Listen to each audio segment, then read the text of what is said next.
And what is your name? Eric Morris. Can you spell that for us? ERICMORRIS.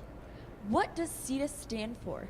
Well, the acronym stands for Cross-Examination Debate Association. Do you want to know anything about its history or background or anything?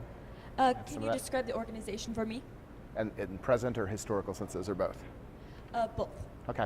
CETA was a protest movement away from the National Debate Tournament when it was first founded in 1970.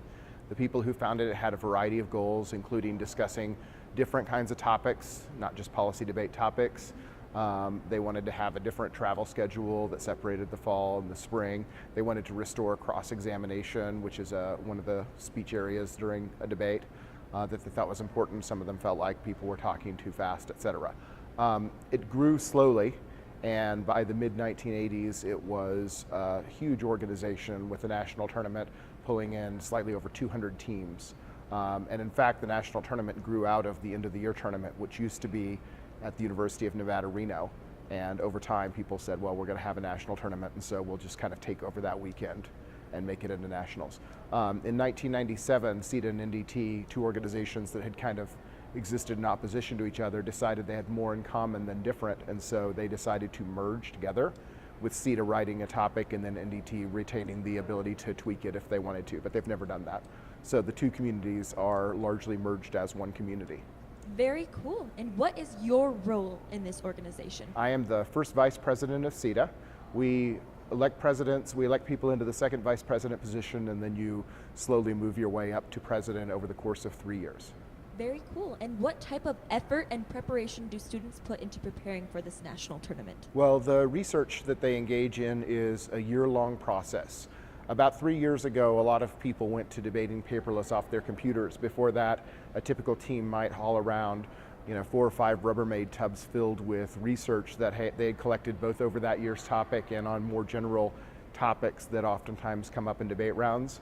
And of course, you can store that much information and a lot more on a single laptop computer. Exactly. And how would a typical team prepare for CETA? Well, most of the research process involves reading articles. That can be both popular press articles as well as scholarly articles as well as books. Anything that's in print, digital form is readable. And a lot of times, not everybody debates this way, but most teams that debate actually make reference to that research through direct quotation of it, and usually those quotations, which are called cards by kind of a historical comparison, they used to be on index cards. They might read 70, 80, 100 more of those in a single debate round. Wow. And what benefits do debater coaches realize from their participation in the organization?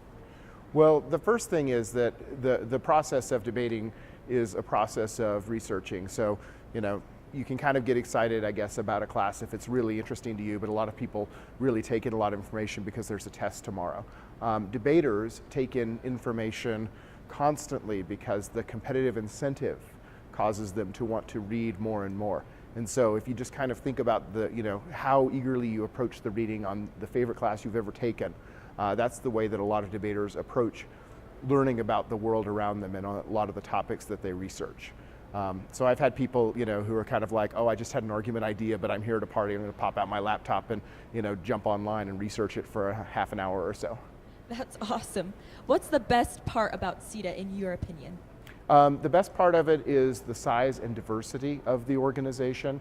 There are two national tournaments at the end of the year, and I've really liked the CETA tournament, the fact that it is an open national tournament.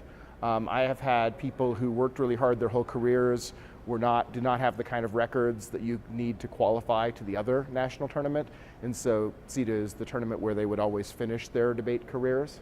And I kind of feel as though it really does a good job of honoring the students who have put so much time and effort into the entirety of the year.